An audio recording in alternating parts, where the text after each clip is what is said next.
हुंड्यासाठी स्त्रियांचा छळ केला जायचा, म्हणून कौटुंबिक अत्याचार या प्रश्नावर संघर्ष छेडला गेला. विविध पातळ्यावर स्त्री प्रश्नावर मोठ्या प्रमाणावर संशोधन सुरू झालं. भारतातील पहिले महिला विद्यापीठ मुंबईमध्ये श्रीमती नाथीबाई दामोदर ठाकरसी महिला विद्यापीठ स्थापन झाले. मुंबईमध्ये टाटा समाज विज्ञान संस्था ही एक संस्था स्त्रियांच्या प्रश्नाच्या संदर्भामध्ये स्थापन झाली आहे. सावित्रीबाई फुले पुणे विद्यापीठ, शिवाजी विद्यापीठ कोल्हापूर या ठिकाणी स्त्रियांसाठी स्वतंत्र अभ्यास केंद्र या विद्यापीठांच्या माध्यमातून सुरू करण्यात आले. आलोचना दृष्टी या केंद्राने सुद्धा स्त्रियांच्या प्रश्नांना वाचा फोडण्यासाठी महत्वाचं कार्य केलेलं आहे. तर 1952च्या कायद्यानुसार भारत सरकारने हिंदू स्त्रियांना पोटगीचे अधिकार दिले होते की त्यांना पोटगीचा अधिकार मिळाला पाहिजे यासाठी. कारण वडिलांच्या संपत्तीमध्ये म्हणजे मुलगा म्हणजे काय, म्हातारपणाची काठी, आणि म्हणून मुलाचा जास्त लाड केला जायचं, त्याला चांगले शिक्षण दिले जायचं, पण त्या प्रमाणामध्ये मुलगा आणि मुलगी यामध्ये काय केला जायचा, भेद केला जायचा. त्यांना वडिलोपार्जित संपत्तीमध्ये वाटा द्यायचा नव्हता. आता काय केलं भारत सरकारनं, कायदा केला की स्त्रियांना सुद्धा भावाच्या बरोबरीनं बहिणीचा हिस्सा मिळाला पाहिजे. तर स्त्री जनावर त्यांचा अधिकार निर्माण झाला.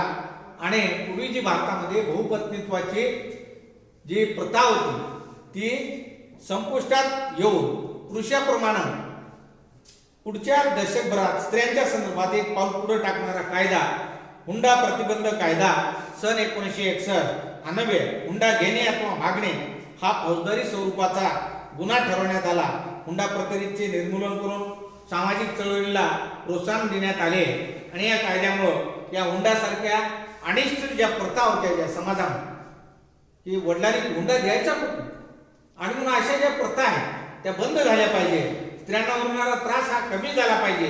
त्यामुळे स्त्रियांना बाळंतपणाची सुट्टी मिळवून देणारे प्रसूती सुविधा अधिनियम, ज्याला मॅटर्निटी बेनिफिट ऍक्ट म्हणलेला आहे, ते 1961 हा कायदा केंद्र आणि राज्य सरकारच्या वतीनं भारतामध्ये करण्यात आला की नोकरी करणाऱ्या स्त्रीला बाळंतपणाची जी रजा आहे 6 महिन्याची पगारी रजा त्या ठिकाणी देण्यात यावी असा हा कायदा करण्यात आला. या कायद्याने स्त्रियांना बाळंतपणासाठी रजा मिळवण्याचा अधिकार प्राप्त झालेला आहे. विद्यार्थी मित्रांनो, सध्या आपल्या शाळा सुरू झालेल्या आहेत आणि म्हणून सम विषम दिवस, एक दिवस 10वीचा, दुसरा दिवस 12वीचा,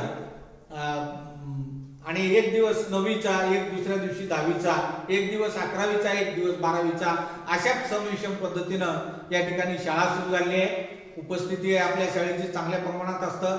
अजून ज्या विद्यार्थ्यांना माहीत झालं नसेल 9वी ते 12वी पर्यंतचे वर्ग उघडलेले आहेत. आणि जे कोविड-19चे जे नियम म्हणजे 2 विद्यार्थ्यांमध्ये किमान अंतर राहिलं पाहिजे, दुसऱ्या विद्यार्थ्यापासून सुरक्षित अंतर घेऊन बसलं पाहिजे, सोबत येते वेळेस आपण सॅनिटायझर आणायचं किंवा एखादी सोपची छोटी वडी आपल्याकडे ठेवायची, नेहमी त्या ठिकाणी हात धुवायचे आणि तोंडाला मास्क बांधायचं. कारण मास्क हे संरक्षणाचं आपलं फार मोठं साधन आहे. आणि म्हणून या सर्व गोष्टींचा आपण पुरस्कार करायचा आहे, सर्वांनी हे करायचं आहे. आणि याच्या व्यतिरिक्त जे विद्यार्थी गणवेशामध्ये येत नाही त्याने जे शाळेचा गणवेश आहे आपल्या श्री शाहू महाराज माध्यमिक उच्च माध्यमिक विद्यालयाचा तो गणवेश घालून आपण शाळेत यायचं आहे, गृहपाठ करायचा आहे. काही याच्यामध्ये आपल्याला कुठं काही अडचण निर्माण झाली तर ग्रुपवर आमचे नंबर दिलेले आहेत. काही शंका असतील तर त्या ठिकाणी आपण विचारू शकता. पुढचा भाग उद्या पाहूया. धन्यवाद. नमस्कार.